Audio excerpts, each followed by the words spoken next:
So starting the test drive in this 1500 custom TrailBoss,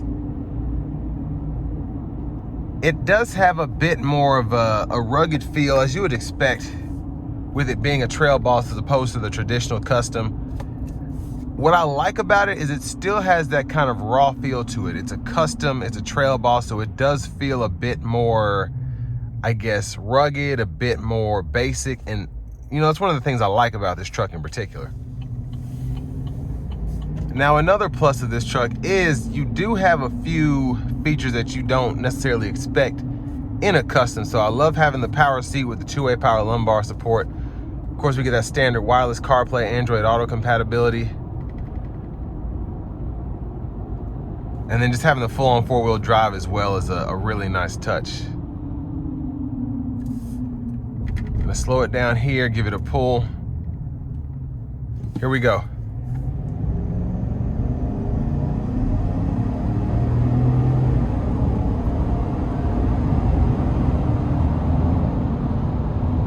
So it gets up to speed very nicely. It's a naturally aspirated V8.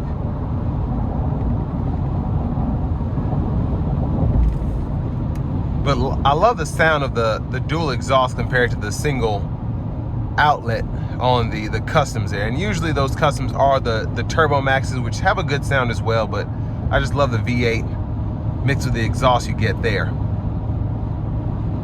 But I want to give a huge thanks to Chevrolet Buick GMC of Murfreesboro for allowing me to review this truck today. I'll leave a link below in the description. If you're looking to find the best price on one of these closer to home, click that second link down below. It takes just a minute to fill out your information, and I'll make sure the local dealers are fighting to get you the best price on this or whatever new vehicle you might be interested in.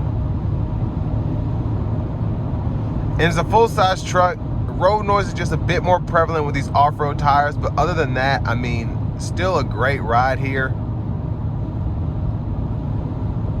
And it's pretty windy out, so I'm barely hearing the wind noise come through, but nothing really out of the ordinary.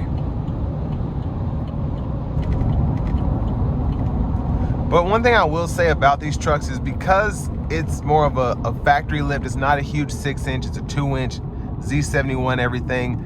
It just feels so good for it to be as off-road oriented as it is, and that's one of the reasons I really like the TrailBoss trims in the custom and the LTs. Now, in terms of what you get for the money, GM has done they've done a really good job selling these trucks, right? So from a profit standpoint for the shareholders, it makes a lot of sense. But there are a few things that really irritate me about the custom trim level. And I realize it's not really a big issue, but it's almost just like the audacity. So the biggest thing is gonna be the steering wheel. It's a $62,000 truck. It's like $62,079 for the sticker price. The off-road product is great, having that Z71, the 2-inch lift, everything that's included here, even the big, bold hood scoop, right?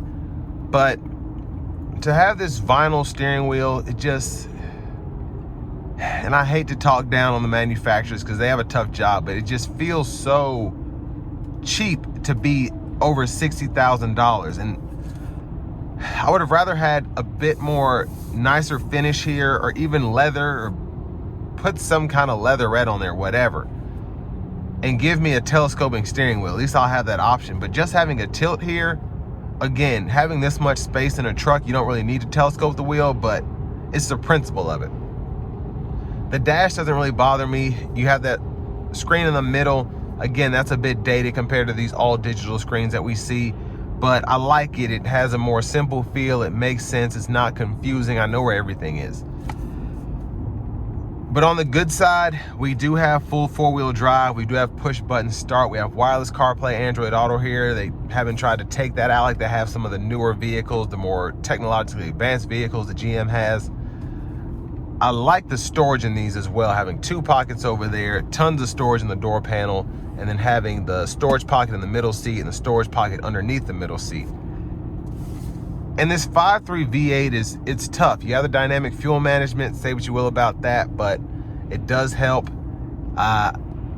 Just the V8 in general is a tough engine. I love the 10-speed. And it still feels like a tough truck. It's one of those things where, again, if you get one of these from this dealer, if you're trying to get everything put on here stock on a custom, you're probably paying around the same money if you do it aftermarket. So I think it is a solid option. Again, it's just a lot for a pickup truck, and I would rather pay $65 and get a few more options, or even go up to an LT TrailBoss, but just my opinion. All that being said, this will bring me to the end of my review of this 2026 Chevrolet Silverado 1500 Custom TrailBoss.